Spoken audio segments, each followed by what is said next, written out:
High school was pretty, I wouldn't say uneventful, but I was a good student. I made really good grades all the time. I was always on the A honor roll. I graduated National Honor Society. I took all the advanced placement classes to get college credits.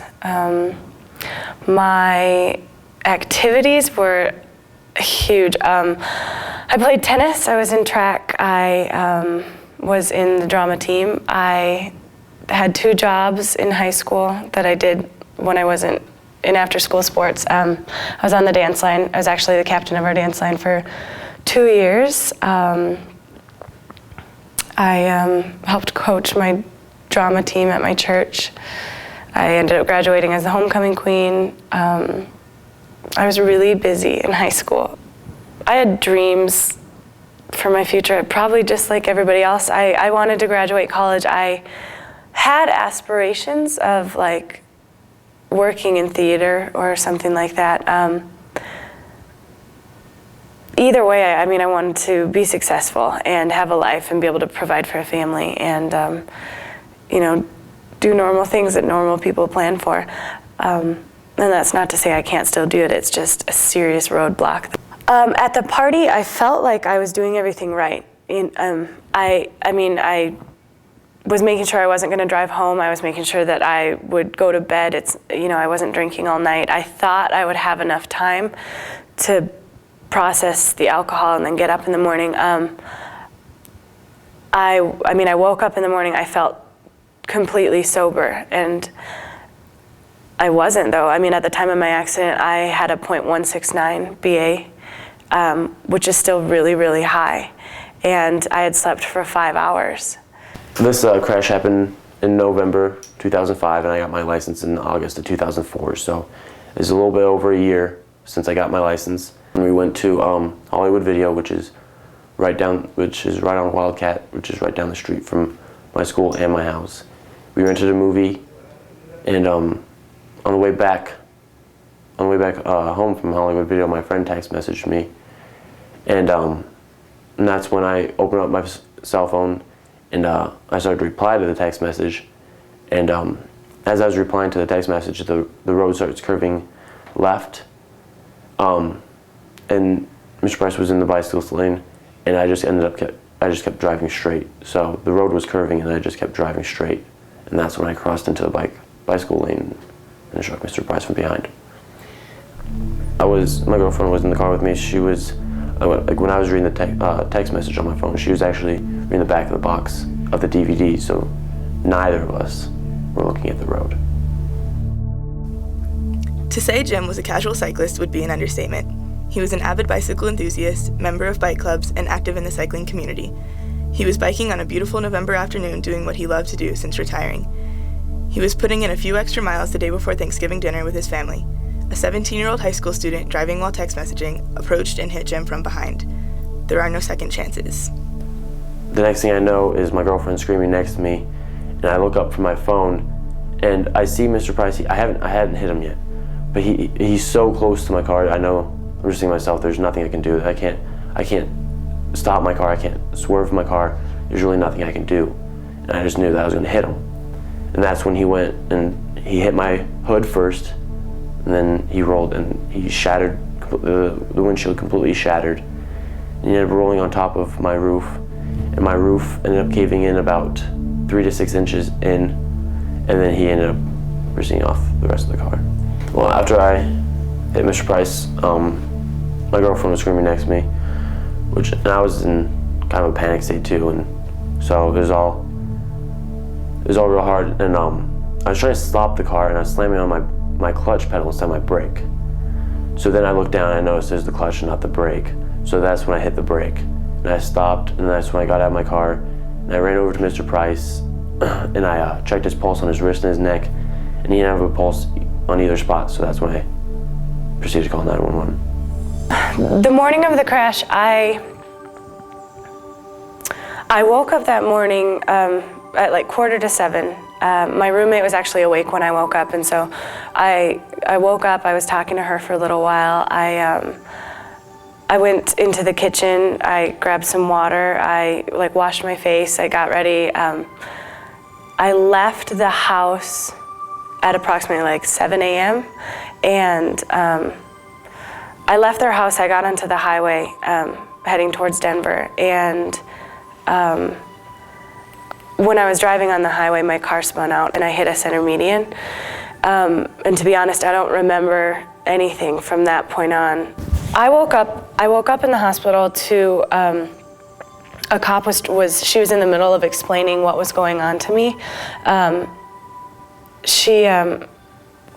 It's all kind of jumbled because basically I had a doctor that was working on my body as far as stitches and stuff, and then I had a cop on my right-hand side talking to me about the fact that I was being taken to jail when I was finished with treatment, and I was asking her why I was going to jail because I didn't know what had happened, and she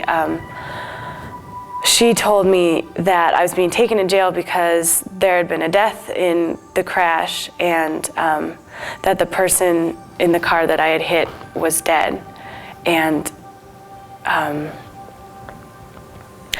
I can't even describe how that felt. Randall had recently begun a career as a voice instructor at a university. The 36-year-old was excited about his new job, active in his church, involved in his community, and was popular with his students. On that November morning, he didn't realize that he was sharing the highway with a 19-year-old college student that had been out partying the night before, and the alcohol was still in her system. He didn't have time to react when his car was hit head-on. There are no second chances. When I was told that I had just caused the death of another person, I was completely speechless. I mean, you can't, not only are you trying to figure out how did I do this? How did I thought, you're trying to figure out how it happened and how it could have happened like that. But then on top of that, you're all of a sudden you're responsible for another life, and that's something you never thought you would have to think about, I mean, you feel terrible. Because literally 1 minute you're having fun with your friends, and then the next minute you're being taken to jail because you've just killed someone, and nobody sees it coming, Once I found out he didn't have a pulse, honestly, I felt horrible, but I didn't know what to think. There was just so many things running through my mind.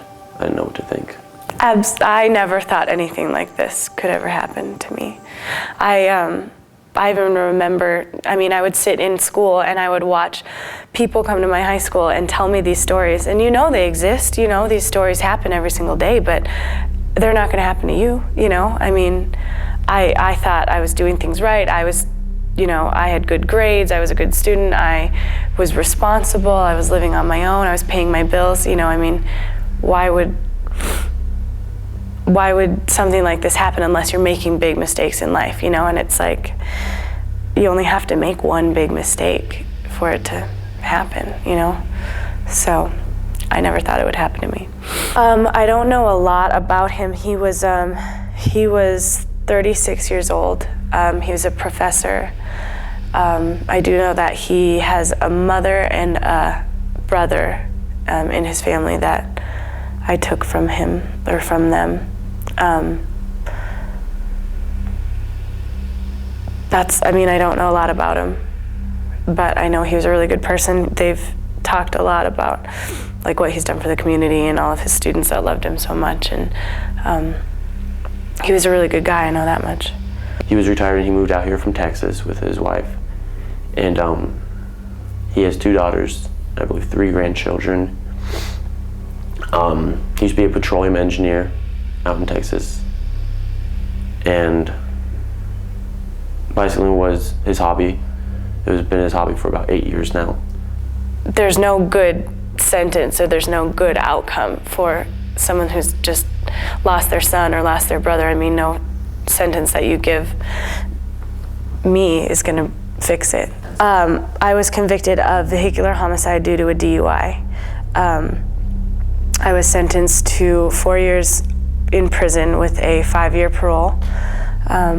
Basically, it's a felony. I had a 3rd-degree felony. I'll always have a felony on my record. Before the crash, I was hoping to accept a CSU.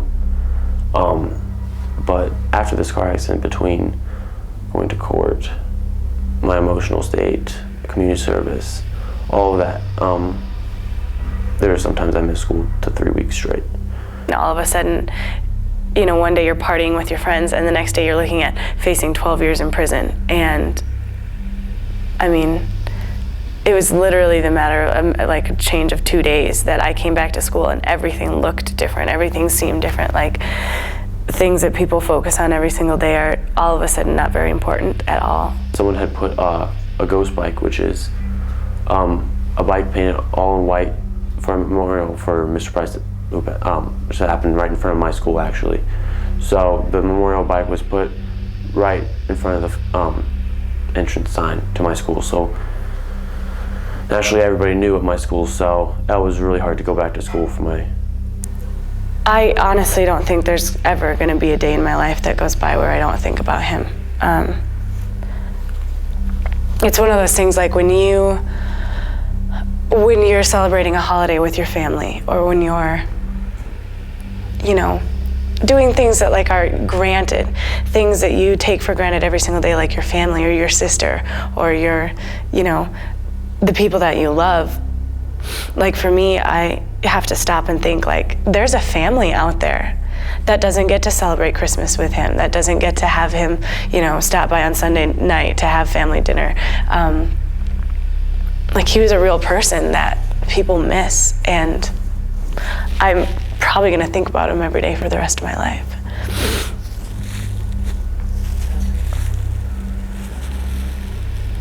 I didn't think anything like this was gonna happen because I was like every other teenager where it happened to everybody else but not them. I saw it, but I always thought it's gonna happen to somebody else, not me. And like, because to everybody else, you're somebody else, except like, because they don't think it's gonna happen to them, it's gonna happen to somebody else. Well, you're somebody else to somebody, so it can happen to anybody. If I could say one thing to that family right now, I don't think words could even express what I would want to say to them. I'm really sorry.